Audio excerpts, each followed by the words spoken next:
26일 목요일 기초영상 시작하겠습니다. 오늘 말씀은 사무엘상 25장 1절에서 22절까지의 말씀입니다.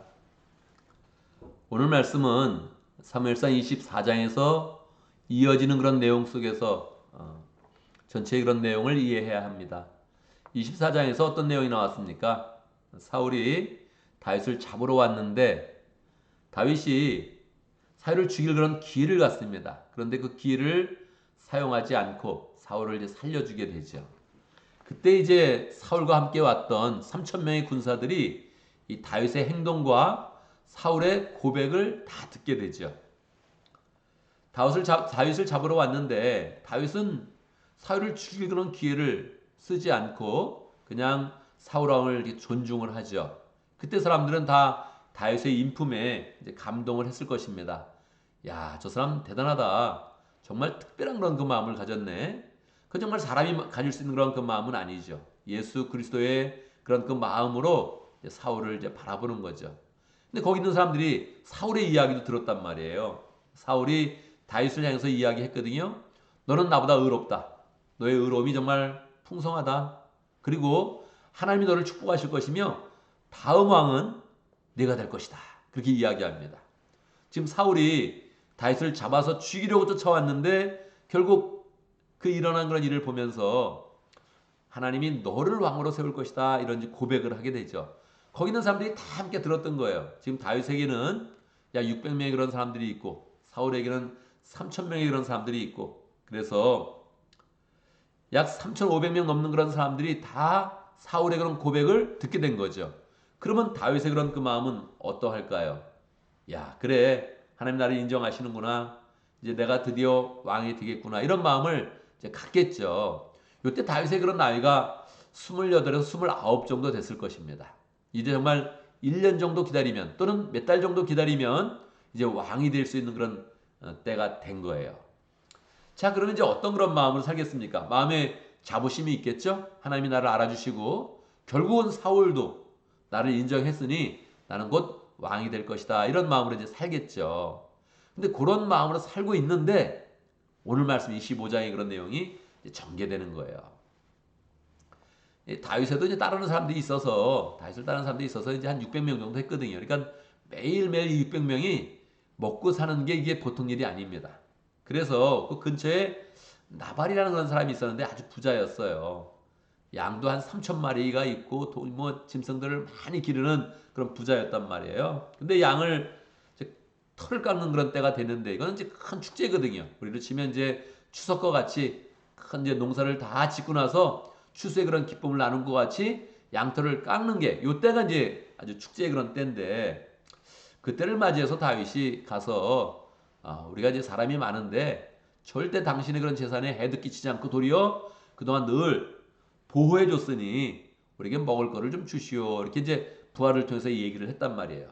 근데 이 나발이라는 사람은 불량한 사람이었어요. 그래가지고 그냥 음식을 좀 주든지 아니면 주기 싫으면 좀 가만히 있으면 되는데 뭐 그냥 큰 소리로 다윗을 모욕하는 그런 이야기를 한 거죠. 다윗이 누구며 이 세 아들이 누구이기에 내가 그러한 사람에게 내가 음식을 주겠느냐 하면서 뭐 여러 가지 이제 모욕적인 그런 말을 했단 말이에요. 여러분은 모욕을 받으면 어떻게 하겠습니까? 그걸 이제 갚아주고 싶은 그런 마음이 있죠? 다윗도 당연히 모욕을 받았으니 그냥 갚아주려고 했습니다. 그리고 그 당시에 모든 그런 사람에서 공적으로 딴 사람을 모욕했으면 그 모욕을 받은 사람은 와서 그것을 다시 보복할 수 있는 거죠. 그래서 다윗은 이건 도저히 참을 수가 없다. 내가 들을 말이 아니다. 지금 내가 누군데? 누굽니까? 사울도 인정한 왕입니다. 아직 왕에 오르진 않았지만 사울 자체도 인정한 그런 위대한 사람이죠. 나는 이제 곧 왕이 될 사람이에요. 그래서 지금 주변의 사람들이 다 왕으로 지금 인정하고 있는데 아직 내가 왕에 오르지 못할 뿐이지 때를 기다리고 있는데 아니 나를 모욕해? 말도 안 된다. 부하들을 시켜서 400명에게 무장하고 가서 저 나발을 죽이자. 나발에게 속한 그런 모든 사람을 다 죽이자. 이렇게 이야기했습니다. 이러한 다윗의 그런 결정은 정당한 것이었습니다. 그래서 아마 죽여도 나발을 향해서 에휴 죽임을 당할 일을 그래 했구만 잘못했네 실수했네 아마 그렇게 해서 넘어가게 될 거예요. 근데 이 소식을 나발의 부인이 이제 듣게 되죠. 아비가일이라는 건 부인이 듣게 돼서 급하게 남편 몰래 그냥 남편은 몰래 술에 취해 있고 뭐 그냥 막 뭐 난장판을 놓고서 그냥 막 그렇게 지내고 있고 부인이 빨리 일을 수습해 가지고 음식을 준비해 가지고 열심히 떡을 만들고 고기를 준비해서 급하게 다윗을 이제 맞이합니다. 요 내용으로 이제 오늘은 이제 끝나요. 그래서 사실은 이제 혼자 이 말씀을 보니 이게 무슨 내용이지? 이제 그런 마음을 이제 갖게 되죠. 이것은 이제 다윗의 그런 그 모습을 보여주면서 하나님이 이제 성경의 인물을 우리에게 보여줄 때 두 가지 모습을 같이 보여주죠. 하나는 잘하는 모습이죠. 예수님의 모습을 그대로 나타내면서 성령 충만한 그런 모습을 그대로 나타내면서 이렇게 살아라 하는 그런 모습을 이제 보여주는 거죠. 또 하나는 이러면 안 된다 하는 그런 내용을 이제 같이 섞어서 보여준단 말이에요.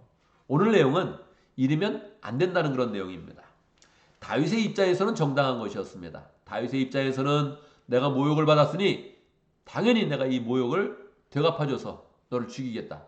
너에게 속한 모든 그런 사람들을 내가 다 죽이겠다. 이런 결정이 뭐 이상한 것은 아닙니다. 그런데 다윗이 누구입니까? 예수 그리스도의 그런 모습을 보여주는 그런 사람이죠. 그런 사람이 정당한 것을 쫓으면 안 됩니다. 자기가 정당하다고 모든 문제가 넘어가는 게 아니죠. 자기는 정당하게 사람을 죽일 수 있지만 틀림없이 이것은 큰 오점이 되는 것입니다. 이거를 아비가일이 나와서 막아주는 거죠. 당신은 왕이 될 뿐입니다. 아비가일은 벌써 알고 있는 거예요. 당신이 지금 이스라엘의 왕이 될 뿐인데 이 나발과 같은 사람을 죽여서 당신의 그런 삶 가운데 오점을 남겨서야 되겠습니까? 이 음식을 먹으시면서 화를 풀으시고 마음을 누그러뜨리는 게 좋겠습니다 하면서 이제 거기서 다윗을 존중하면서 아예 다윗한테 무릎을 꿇으면서 다윗의 그런 그 마음을 풀어주는 겁니다. 여러분 우리도 이제 보면 우리가 그런 삶 가운데 어떤 삶을 살 것이냐 이걸 생각을 해야 되죠. 어떤 삶을 살 것입니까? 정당한 삶을 살아야 되죠. 옳은 삶을 살아야 되죠. 그런데 하나님은 우리에게 옳고 정당한 그런 삶 가운데 하나를 더 원하는 거예요. 뭘 원합니까? 인자한 삶, 덕을 끼치는 삶을 우리에게 원합니다. 왜 그렇습니까? 우리의 그런 삶이 예수 그리스도의 그런 모습을 나타내기 원하는 거예요. 예수 그리스도의 모습을 풍성히 나타내기를 원하는 거예요. 그래서 나는 옳았어. 내 행동은 맞아. 이거 갖고는 안 된다는 거예요. 그렇게 해도 내 생각에 내가 맞아도 그것은 내 삶에 큰 오점이 되고 공동체의 그런 평가는 당신이 틀렸습니다. 이렇게 나온다는 거예요. 그래서 우리의 그런 삶은 항상 옳고 정당하고 그 위에 인자를 더하고 덕을 더하는 그런 삶을 살아야 된다는 거예요. 가능하겠습니까? 여러분 옳게 사는 것도 부족한데 옳게 사는 것도 이거 어려운데 거기에 인자를 더하고 덕을 더하라고요? 이거는 이제 불가능한 그런 삶이죠. 그래서 우리는 우리의 인격과 우리의 힘으로는 이거 살아낼 수가 없습니다. 하나님이 도와주시고 하나님이 때때로 아비가일을 보내줘야 됩니다. 내가 욱해가지고 막 나가는데 난 정당하게 내 일을 집행할 거야. 이게 나가는데 막아주는 사람이 없으면 나는 그 일을 행할 것입니다. 그리고 나서 사람들의 평가는 저 사람은 정이 없네. 저 사람은 덕이 없네. 야, 하나님의 사람인데 좀 뭐가 부족하다. 이렇게 하면 이게 다 우리 인생의 오점이 되는 것입니다. 여러분 우리 인생의 과거를 돌아보면 어떻습니까? 오점이 있습니까? 저의 삶을 돌아볼 때도 오점이 너무너무 많습니다. 저도 기도해 보니 이게 뭐 막 떠오르더라고요. 사건이 떠오르더라고요. 그때는 그렇게 했으면 안 됐는데 제 마음에 이유가 있나? 당연히 이유가 있죠. 제가 핑계할 수 있나? 당연히 핑계할 수 있죠. 그러나 공동체의 평가, 특별히 하나님의 평가는 너무나 분명한 것입니다. 그것은 옳지 않았다. 그런 거죠. 내가 정당성을 주장해도 옳지 않았다는 거예요. 옳으냐 옳지 않느냐 이 문제는 결국 사람을 살 수는 없는 거죠. 결국 사람의 마음을 얻을 수는 없는 거죠. 지금 다윗은 예수님과 같은 그런 왕이 돼야 되는데 사울과 같은 그런 왕은 이미 보여줬단 말이에요. 예수님과 같은 그런 왕이 돼야 되는데 지금 사람을 그냥 죽인다고요? 정당성을 가지고 사람을 죽인다고요? 나발 때문에 나발에게 속한 그런 사람을 죽인다고요? 안 됩니다. 자기는 정당할 수 있지만 너무나 큰 오점이죠. 이거를 누가 막아줘요? 하나님이 아비가일을 보내서 막아준 거예요.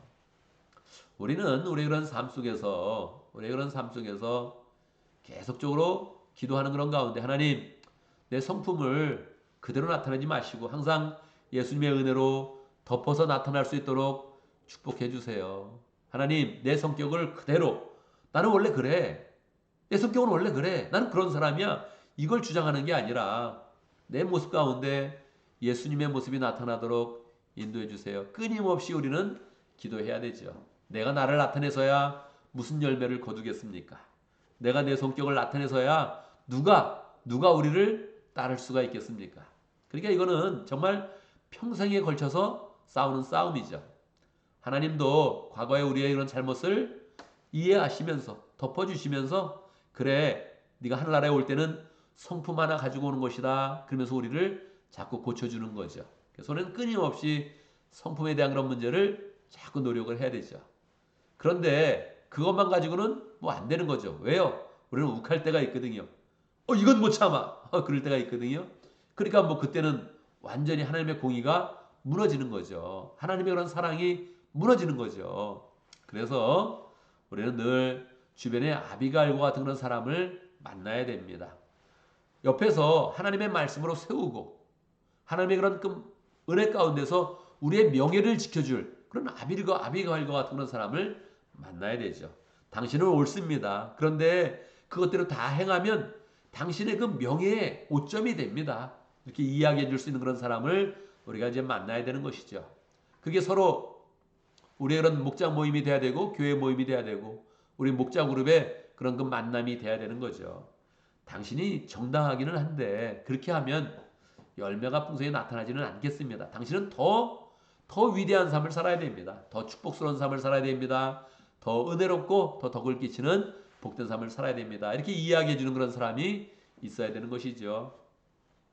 우리가 기도가 부족하면 더 기도를 할 수 있도록 옆에서 도와주고 우리가 말씀대로 사는 것이 조금 느슨해졌으면 열정으로 사는 삶을 보내주셔서 야 내가 정신 차려서 다시 말씀으로 온전히 서야겠구나 이런 그 마음을 갖도록 해주는 사람이 있어야 되는 거죠.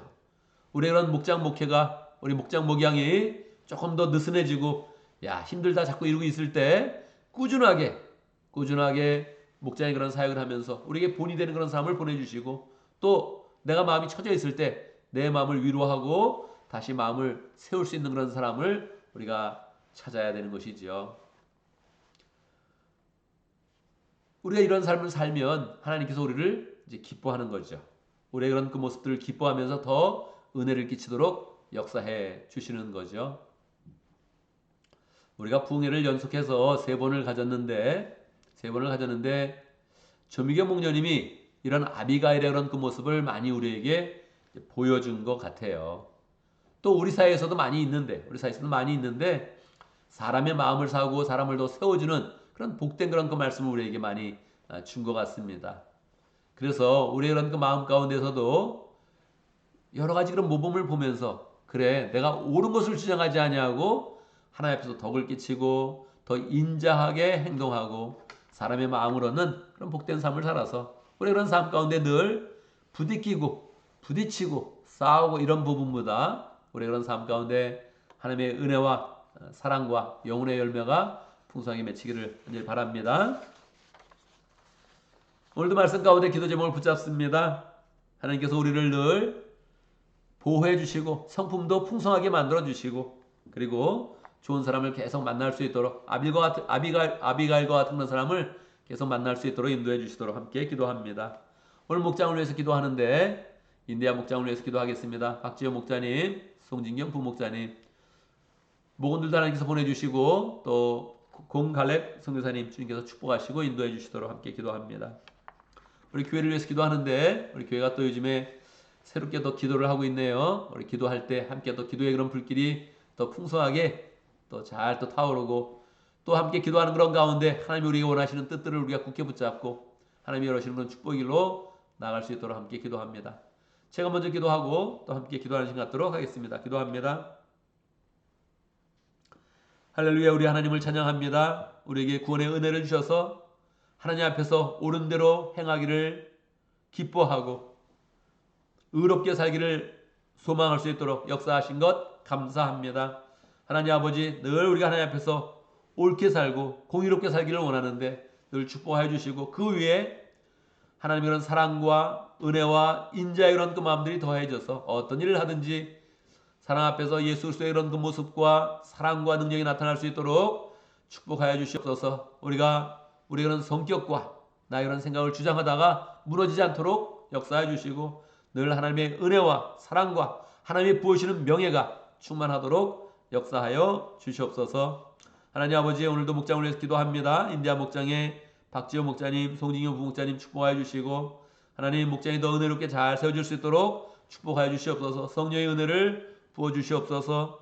하나님의 영이 역사하는 그런 가운데 목장이 잘 세워져서 하나님의 사랑과 은혜가 넘치는 복된 목장 될 수 있도록 인도하여 주옵소서. 공갈렙 선교사님, 어려서부터 선교의 뜻을 두고 그대로 헌신하고 있는데 하나님 그 가정의 그런 모든 일을 축복해 주시고, 자녀는 잘 되게 해 주시고, 또 열정으로 하는 그런 모든 사역 가운데 인디아에서 하나님께 돌아오는 영혼이 많아질 수 있도록 축복하여 주옵소서. 하나님 아버지, 우리 교회가 더욱더 하나님께 기도하려고 열정을 내고 있습니다. 기도 가운데 은혜를 부어주시고, 기도 가운데 하나님을 더 풍성히 만날 수 있도록 인도하여 주시고, 기도의 응답을 주셔서 하나님 아버지, 우리가 더 하나님의 은혜 가운데서 기뻐하며 더 열매를 맺으며 영혼 구원하여 지삼는 삶으로 나아갈 수 있도록 축복하여 주옵소서. 하나님 아버지, 열정으로 열심히 기도할 때에도 우리 그런 삶 가운데 필요한 것이 많이 있습니다. 주님께서 이미 아시오니 필요한 것들은 공급하여 주시고, 필요한 사람들을 늘 만날 수 있도록 역사해 주시고, 필요한 길을 열어주셔서 우리 그런 삶이 더 평강하며 죄를 잘 감당할 수 있도록 역사하여 주옵소서. 오늘도 새날을 맞이했습니다. 하나님, 오늘 하루를 더 은혜롭게 인도해 주시고, 주님과 동행하며 주님의 은혜와 능력이 풍성한 복된 하루 될 수 있도록 역사하여 주옵소서. 예수님의 이름으로 기도드리옵나이다. 아멘.